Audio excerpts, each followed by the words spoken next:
Today we're going to learn how to composite footage into our phone screen using green screen and make it realistic, all within DaVinci Resolve and Fusion.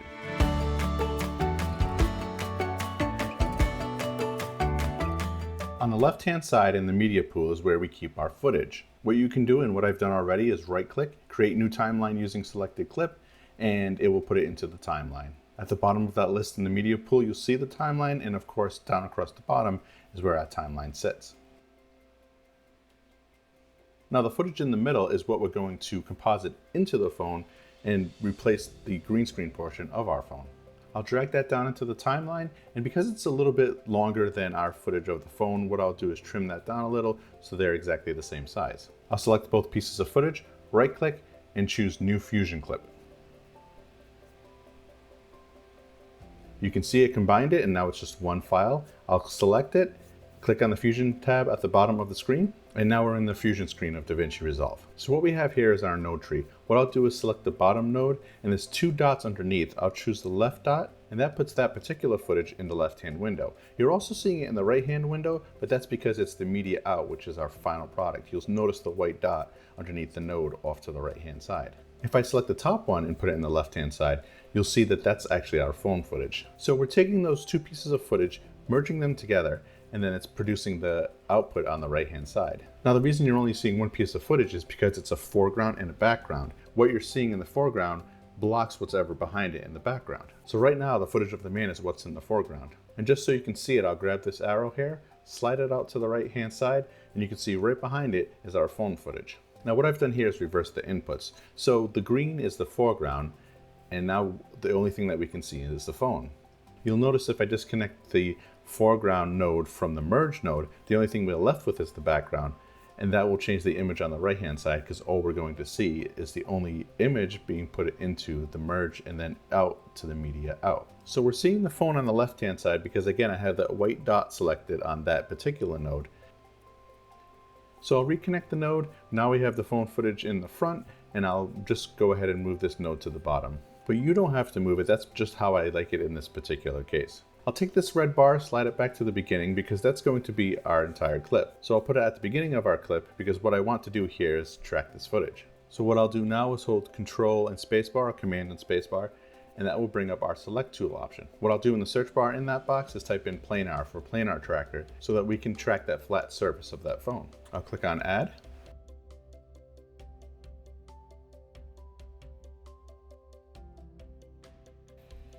The next thing I'm going to do is choose one of the tools at the top because we need to draw a box around what we want to track. So I'll go ahead and click on that, and I'll just click to make points. And you'll notice that it makes a nice rectangle around our footage. It will turn to a circle in order to close the loop. So I'll click on that once the mouse icon turns into a little circle, and that will close our loop. Over on the planar tracker settings window on the right hand side, we have a couple options that we can change. We actually can leave it at point. We want to leave it as a point tracker. Perspective will work in this case. In this case, we can track the luma, which is the lightness versus the darkness. But you also can use the red channel, green channel, blue channel, whichever makes the most sense for your footage. Now, if we hit track forward here, you'll notice what happens.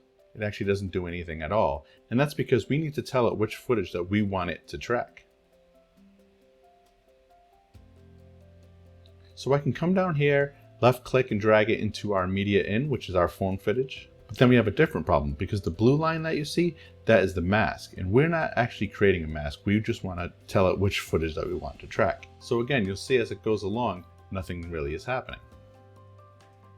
So what we can do now is disconnect it from the node that has our footage. You can see the little triangle connection there.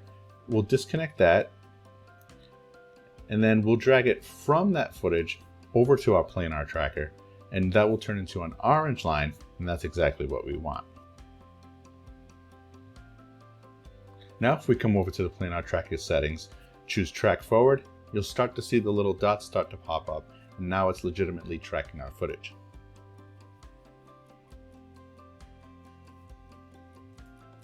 So now that that's complete, we have our node tree. What I'll do is disconnect the bottom portion of the node tree, which is our phone footage that we just tracked.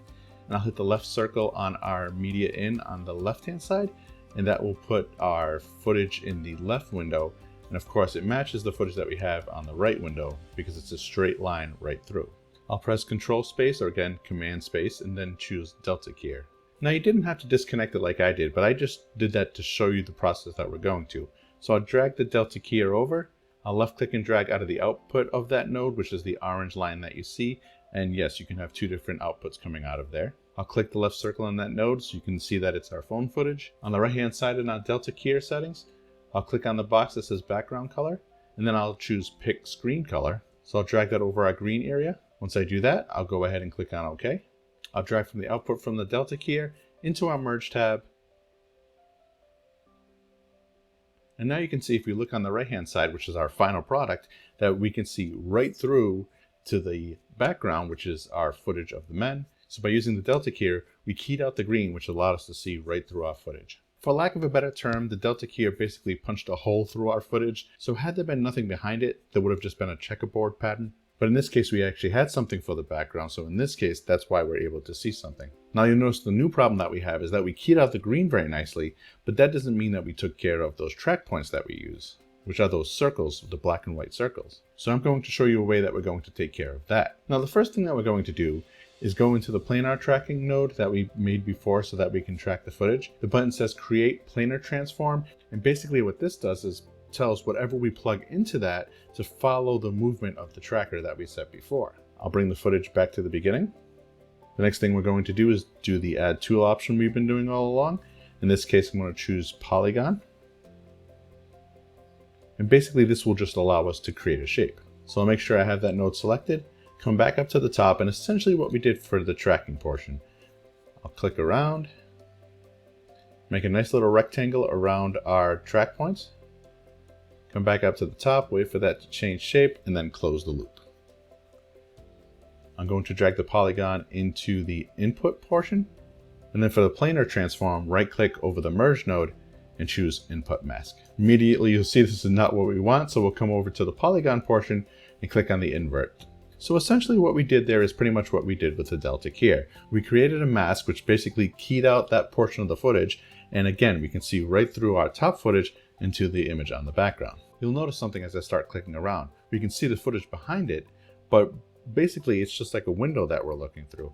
It's not as if it's actually composited into the screen. So exactly like the polygon node, we actually need that footage to follow the movements of the phone too. So we can take our planar transform node, I'll right click, choose copy, and then we'll right click paste into our node area, and we'll use that to plug our footage into. So I'll left click, drag it over to the area that we need to put it in. I'll hold down the shift key. You'll notice that the line turned two different colors, and I can place it right in between our merge node and the footage that we're compositing into the phone. The other problem that we have is that footage is exactly the same size as our phone footage. So what I'll do, choose the add tool option and choose a transform node. Same thing, I'll left click, drag it down, hold down the shift key. It changes two different colors. We can place it and it snaps right in. You'll see if I adjust the size and the transform option on the right, the green outline is our footage in the background. You'll notice that starts to get smaller. And now we can actually see that checkerboard pattern that I was referencing before. If I disconnect the phone footage at the bottom, you'll see what's happening here. So I'll move the timeline. You'll see that that footage follows the movements of the phone. So I'll reconnect this back up to the foreground portion of the merge node. We'll go ahead and position that over our phone now and place it in a way that shows what we want it to. And just to make all the nodes at the bottom there a little bit cleaner to see, I'm going to right click, line up all tools to grid, and you can see how it makes them a little more easier to follow. Now something that we probably should have done sooner, which will make it a little less confusing, is right click and choose rename. So we can take the node on the left on the top, change that to footage, which is the footage of the men, and then we can take the footage at the bottom. What we'll end up doing is either hitting F2, or we can right click and choose rename, and we'll change that to phone, and that's our phone footage. Now for this footage, we're going to basically follow the same exact steps, but we're going to approach it a little bit differently. So let's go ahead and create a planar tracker as we did before. In this case, everything looks good, but what I'm going to do is, instead of choosing the luma, which doesn't necessarily work in this case, let's choose our different options as far as red, green, and blue. I'm going to select blue, and you'll notice the contrast between our track points and the background are very different. You have the white versus the black, which is enough of a contrast to allow our footage to track easier. But first things first, I'll select our tool, draw a square around our track points. You'll notice here that when we track forward, there's a little bit of a problem. You'll notice in the right-hand window, which is our media out, which is our final product, it's creating track points on our man, which is not exactly what we wanted it to do. And that's because in our node tree, you'll see that the phone is the top footage, which is why we have that white dot on that node, but the planar tracker node is plugged into the footage of the man. So of course, what we can do is disconnect from the triangle portion of each node, and then hold down that shift key, and then drag it until the line changes 2 different colors, and that will reconnect it to the portion that we actually want. And then now, if we choose our planar tracker and track forward, it starts to pick up the track points on the footage that we actually wanted to track. Same thing as before, just for consistency, I'll grab these 2 nodes, drag them to the bottom. Again, this is just aesthetic. You don't have to move it if you don't want to. Go to the planar tracker node, click on the bottom where it says create planar transform node. Same thing as before, I will hold down shift, place it in between our footage and the merge node. If I move my timeline around, you can see that it follows the movements of the phone. So far, so good. We're right where we want to be. Again, let's go ahead and choose a transform node.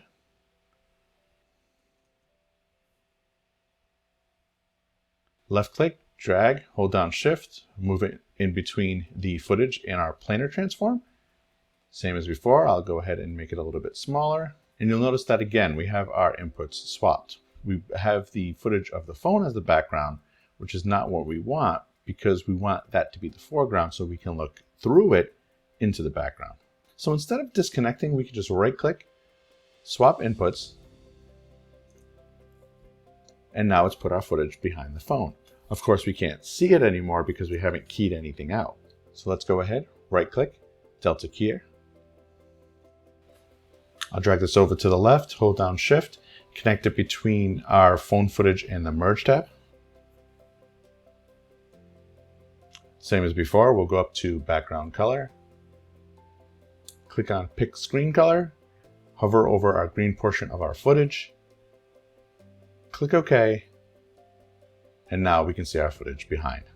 Now the key isn't that clean, so what I'm going to do is come over to one of the other sections of our delta keyer settings, and we'll adjust our threshold so it doesn't grab the portion of the background that it unintentionally selected when we chose the green. And the reason I knew that is because I saw the checkerboard pattern on the background.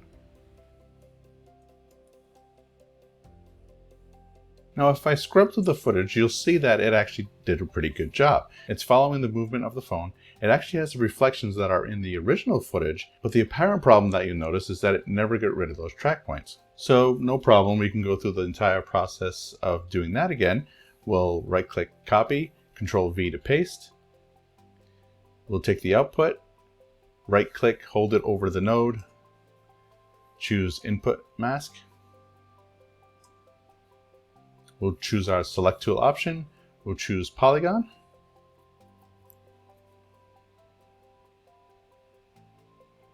We'll right click, drag over that node, choose input.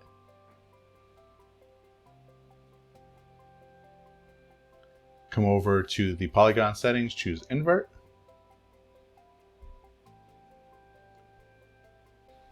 And then now we can select our tool.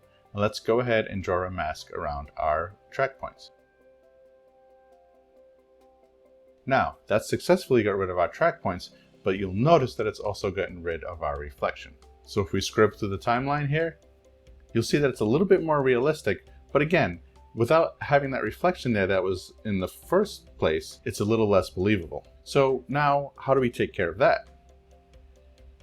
So what I'll do is disconnect that portion of the footage and not feed it into the merge tab. I'll select those 2 nodes, bring it to the bottom because we're actually going to use it in a different format. I'll drag the planar transform above the polygon node.